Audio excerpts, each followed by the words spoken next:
네, 오늘의 정치권 소식 정가 브리핑에서 김준일 뉴스톱 대표와 함께 짚어보겠습니다. 자, 어서 오세요. 예, 안녕하세요. 네. 자, 오늘 그 민주당에서 좀 의외의 이제 속보가 있었습니다. 네, 이 관리당원 이 전원 투표 관련 당원 개정안 이게 이제 그 중앙위원회에서 이제 부결시킨 건데 이게 이제 비이재명계 쪽에서 이제 요 며칠 동안 이제 거세게 반발했었던 사안이었어요. 네. 어떻게 보셨습니까? 그러니까 이거 내용들을 조금 짚어보면은 이제 어떤 흐름이었는지 좀 이해를 하실 수 있을 것 같아요. 이제 중앙위원회는 네. 800명 이하로 구성하게 돼 있거든요. 여기에는 근데 국회의원도 있고 지역위원장, 뭐 지자체장 등등이 들어갑니다. 그래서 현재는 566명이에요. 네.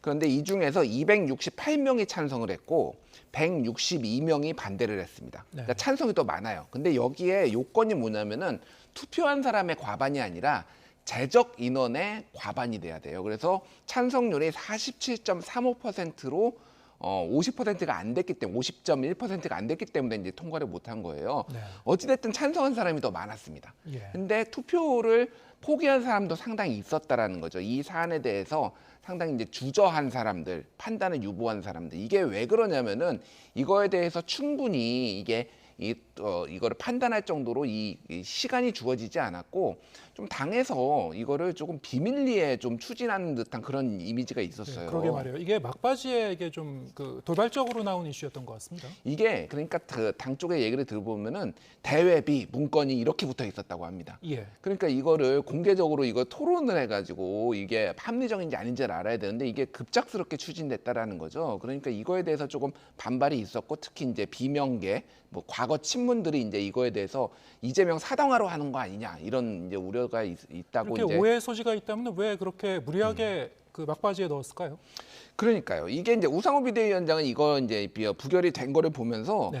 전당원 투표의 취지를 이해를 못했다 사람들이 이거는 원래 있었던 제도고 이거에 대해서 그냥 명문화하는 것뿐이다라고 했는데 사실 그거는 우상호 비대위원장이 조금 정확하게 말씀 안 하신 거예요. 왜냐하면은 이게 어떤 식이냐면은 전국 대의원대, 전당대회라고 보통 부르죠. 전국 대의원대회 최고 의결기구인데 그거보다 위에 두는 거거든요, 이거를. 예. 게다가 여기에 권한이 뭐가 있냐면 특별 당원 당규를 개정하거나 폐지할 권리까지 줘요. 그래서 100분의 10이 발의를 할 수 있고 그거에 대해서 투표를 붙일 수가 있는 건데 그러면은 한마디로 얘기하면 권리당원에 대해서 지지를 많이 받는 사람이 당원 당규를 다 고칠 수 있다. 이렇게 되면 이재명 사당화가 된다라는 우려가 충분히 근거가 있는 거거든요. 이 부분에 있어서 충분히 숙이나 토론이 안 됐다라는 지적은 좀 비대위나 당 지도부가 뼈아프게 좀 받아들여야 될 것 같습니다. 민주당 입장에서는 이제 과거에 뭐 비례의성 창당이라든가 뭐 4.7 재보궐 선거 때 이게 서울 부산시장 후보 이제 무공천 결정 같은 게 있었죠.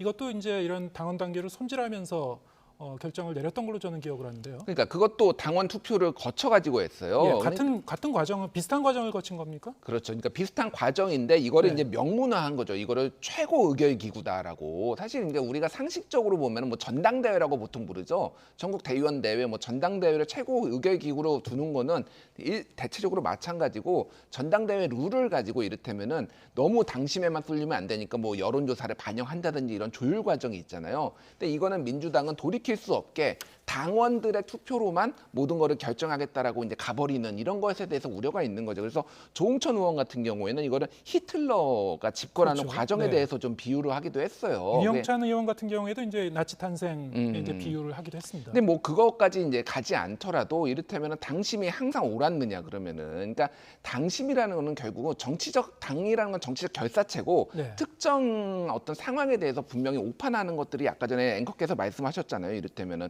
재보건 지난해 재보선 공천 과정도 분명히 문제가 결과적으로 있는 것으로 나타났는데 그런 것들을 바로잡을 수 있는 그러면 제동을 걸 수 있는 장치가 있느냐 그런 부분에 있어서는 분명히 이거는 합리적으로 이제 뭐 문제가 있다라고 이제 보는 거고 근데 당한 이제 친명계에서는 이제 반발을 한 거죠. 당의 주인은 당원이다 이런 주장들이 있는데 이것도 사실 이제 전에 이재명 의원하고 박용진 의원은 논쟁에만 붙은 적이 있어요. 이재명 의원이 당의 주인은 당원이다라고 하니까 왜 당의 주인이 당원이냐 국민이지. 네. 게다가 국고보조금도 받는데 그러면은 뭐 이런 논쟁도 있었거든요. 그러니까 이게 이제 다 권리당원들의 이제 주장을 너무 과하게 받아들이려는 것에 대한 중앙위원들이 반발도 있었던 것 같아요. 왜냐하면 중앙위원들 입장에서 보면은 중앙위의 권한도 축소되는 거거든요. 일종의 이거는 예. 권리당원들이 다 좌지우지하면은 그런 부분에 있어서도 조금 어떤 반발이 있었던 거 아닌가 그렇게 보여집니다. 이게 지금 그 전당대회 분위기는 확대명, 확실히 이 이재명 의원이 이제 당 대표다라는 이제 분위기가 굳어지는 그런 와중에 이런 일이 발생했어요. 자, 이렇게 되면은 앞으로 이제 어떻게 되는 겁니까? 전당대회에도 어떤 좀 영향을 끼칠 수 있을까요? 전당대회 결과에는 영향을 주지 않을 겁니다. 네. 일단은 지금 현 지도부가 지금 아까 문제가 됐던 권리당원 전원 투표 이거는 오해 소지가 많으니까 요거를 빼고 지금 당원 그 80조 3항에 보면은 이게 징계가 기소가 됐을 때 징계를 할 수가 있는데 이거를 구제하는 거를 그 주체를 윤리위에서 당무위로 바꿔가지고 좀 더 어떤 당무적인 뭐 이런 것들을 조금 많이 고려를 할 수 있게 바꿨는데 이것도 같이 부결이 된 거거든요. 예. 그러니까 요거는 다시 올리겠다라는 거예요. 그래서 네. 이거 자체도 이제 뭐 논란이 있는데 이제 중요한 거는 이재명 대표가 들어서서 다시 한번 이거를 권리당원 전원 투표를 추진을 할 것이냐. 추진을 하게 된다라고 하면은 소위 말하는 비명계가 다시 똘똘 뭉쳐가지고 이거를 저지를 할 수 있을 것이냐 이런 부분들이 이제 뭐 관건이 되겠죠. 근데 중요한 거는 이게 이런 것 같아요. 그러니까 지금 민주당에서 얘기 나오는 이런 것들이 국민들하고는 별로 하등의 관계가 없습니다. 뭔가 그러니까 민주당의 쇄신이 되고 있다 이런 모습들로 비춰지지가 않고 자기들끼리 얘기만 하고 있거든요. 전당대회라는 건 어쨌든 국민 우리에게 이런 앞으로 상품을 팔겠습니다. 이런 것들을 보여주겠습니다라는 건데 굉장히 조금 권력투쟁 성격이 너무 강하다. 네. 그래서 이게 민주당의 쇄신의 정당으로 거듭날 것인가에 대해서 좀 회의적으로 보시는 분들도 상당히 많은 것 같아요. 네. 어쨌든 이 친명계와 비명계 간의 이 갈등과 반목이 좀 더 격화될 가능성은 있겠군요. 그렇죠. 그러니까 이거를 이제 재추진할 것이냐 말 것이냐 기타 등등 이제 권리당원을 강화하려는 여러 가지 시도들이 있을 거예요. 예. 뭐 그런 부분들을 어떻게 저지할 것이냐를 보고 명분 싸움 그리고 이제 실제 표결 싸움이 상당히 치열해질 것으로 보입니다. 네. 이제 민주당의 이런 상황과는 좀 결이 다른 얘기긴 합니다만 국민의힘 그 이준석 전 대표가 법원에 제출했던 그 자필 탄원서가 공개된 게 있었죠.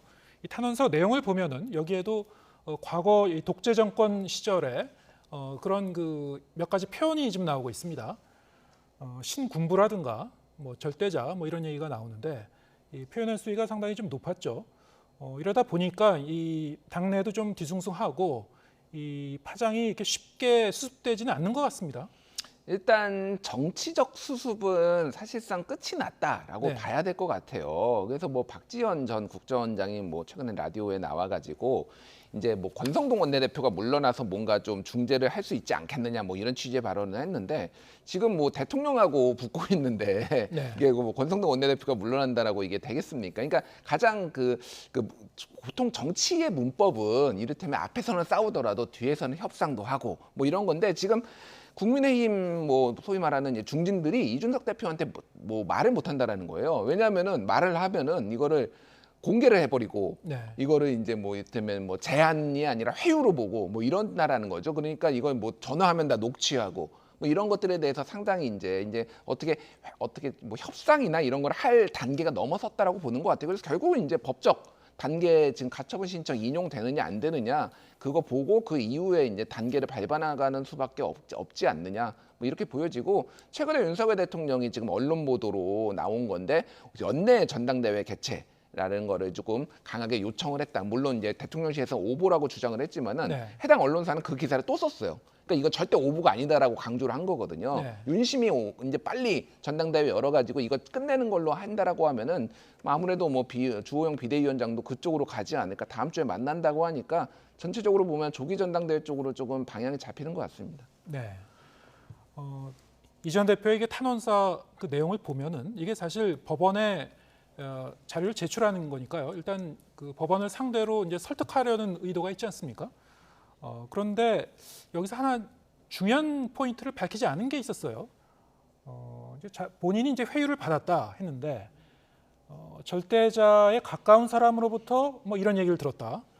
당 대표직에서 12월까지 물러나면 어떻게 하겠다는 얘기를 들었다고 했는데 절대자에 가까운 사람이 누구였는지 좀 더 이 구체적인 부분에 대해서는 언급을 하지 않았어요. 왜 그랬을까요? 뭐 그게 뭐 윤핵관이나 뭐 누구냐 이제 뭐 추정만 있는 거죠. 근데 이제 그거를 실명을 딱 정확하게 밝히는 순간 네. 그거에 대해서 입증 책임이 이제 이준석 전 대표한테 있는 거잖아요. 예. 근데 그거가 물증이 없을 경우에는 만약에 뭐 이제 진실 공방만 있고 나는 그런 적 없다. 그리고 이거에 대해서 뭐 소송을 걸겠다. 예를 들면 막 이런 문제가 발생할 수가 있으니까 왜냐하면 이준석 예. 대표 같은 경우에는 통화할 경우에 이제 자동 이 녹음 기능을 사용한다고 알려져 있고 예, 예. 또 누구하고 만났을 경우에는 또 거기에 어떤 이 정황 증거라든가 목격자가 있을 수도 있을 것이고 예, 그러니까 그런 부분들에 있어서 이미 이준석 대표를 만나는 사람도 오래 전부터 이미 굉장히 조심해가지고 전화 통화 잘 안 한다라는 거예요. 그러니까 이거는 예. 녹취되고 있다라는 건 다 알고 있다라는 거예요. 그러니까 아마 말을 했더라도 직접 만나서 했거나 간접적으로 전달했거나 뭐 이런 식이 됐을 거예요. 그러니까 증거가 없을 가능성이 있는 거죠. 그러니까 이게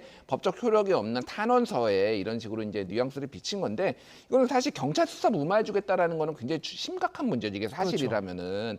근데 이 부분에 있어서 이제 정황 증거들은 막 있잖아요. 예를 들면은 뭐 서울 경찰청이 갑자기 6월달에 뭐 그 수사진을 질책을 하면서 빨리 수사를 해라 뭐 이런 것들이 있는데 이게 사실을 증명할 수 있을까? 이 부분은 조금 회의적인 거죠. 그래서 이게 좀 국민의힘도 좀 문제인 게 결국은 이거는 국민의힘에서 이 탄원서가 나온 것으로 거의 이제 확정적이 됐잖아요. 근데 그 사진에 그 탄원서의 사진에 메타 정보 지우고 뭐 열람용이라는 그것도 이제 거의 안 나오게 해가지고 이런 식으로 공개하는 게 맞는 거. 차라리 그냥 국민의힘에서 우리 당이 입수를 했는데 이준석 대표가 이런 탄원서 냈다더라 이렇게 하는 게 좀 정정당당해 보이고 이렇게 뭐 이를테면은 셀프 격앙, 뭐 셀프 유출 이런 논란에 휩싸이지 않을 텐데 좀 대응 자체가 국민의힘 대응 자체가 좀 아쉽지 않나 그렇게 보여집니다. 예, 알겠습니다. 지금 윤석열 대통령 부인 김건희 여사의 이제 팬카페에서 이제 정보가 유출된 부분이 좀 논란이 되고 있는 게 있죠. 팬카페 이제 건희사랑에서 윤석열 대통령의 일정이 이제 공개가 돼 버렸습니다. 네. 언론 보도로 이미 다 나왔으니까 정확하게 말씀드리면은 그 문자 메시지 같이 이제 나와 있는데 8월 26일 금요일에 12시에 대구 서문시장에 방문한다라는 거예요. 그러니까 네. 많이들 참석해 주세요. 뭐 이렇게 적혀 있습니다. 그래서 이제 대통령이 가실지 안 가실지 모르겠어요. 이렇게 다 언론 보도가 나와 가지고. 그러니까 제가 이제 궁금한 거는 이거를 그러면 누구한테 받았느냐? 그러니까 대통령실의 지금 해명으로는 이게 이미 대구시당에 알려져 가지고 그 지역에서 아름아름해서 이렇게 넘어간 거 아니냐 이렇게 추정을 한 건데 예. 경호처에서 알아보겠다고 했지만은 대통령실 내부에서 김건희 여사 보좌하는 사람들이 그러면 팬카페 넘긴 거 아니냐 이런 의혹이 지금 나오고 있거든요. 게다가 지난번에 이제 사진 청와대 그러니까 대통령실 사진 유출도 한번 있었잖아요. 팬카페 먼저 유출한 거. 그러니까 이게 반복되고 있다라는 거는 제2부속실이 만들어져도 그러면 이게 해결이 될 것인가? 네. 이런 심각한 회의가 될 수밖에 없는 거죠. 사실 뭐 대통령실 입장에서는 제2부속실 안 만들겠다는 게 뭐 일관된 입장이고 지금 상황에서는 이 대통령의 배우자 관련 리스크가 계속 좀 제기가 되는 상황에서 이런 부분을 좀 불식시키려면은 현실적으로는 이제 제도적인 측면에서 보면은 특별감찰관을 빨리 임명하는 게 일차적인 관건이 아닐까 싶은데 지금 상황에서 보면 여야가 이렇게 빨리 움직일 기미를 보이지 않는 것 같습니다. 그러니까 예, 참 특별감찰관은 참 이상합니다. 그러니까 민주당에서는 공문을 보내서 그러니까 대통령실에서 공문 보내면 우리가 착수하겠다라고 하고 있고 네. 그리고 대통령실에서는 뽑아주면은 3명 뽑아주면은 우리가 그러면 이제 고르겠다 이렇게 얘기를 하고 있거든요. 왜 서로 미루기 핑퐁을 하고 있는지 그냥 이거는 민주당이 사실상 칼자루를 쥐었으면은 그냥 빨리 그냥 국회에서 뽑는 게 방법이 아닐까. 그리고 지금 뭐 권성동 원내대표 같은 경우에는 북한 인권재단 이사랑 이거를 연계를 하는데 예. 그거를 왜 연계를 하는지 북한 인권재단 이사도 저는 6년 동안 공석이었으니까 빨리 이사들 뽑으면 되는데 이거는 연계할 문제가 아닌 것 같아요. 그래서 그냥 이거는 정쟁으로 하지 말고 민주당이 빨리 추진을 해서 예. 빨리 이런 부분에 있어서 좀 바로 잡는 게 맞는 것 같습니다. 상황을 보면 민주당이 저렇게 서둘지 않을 이유가 없을 것 같은데요.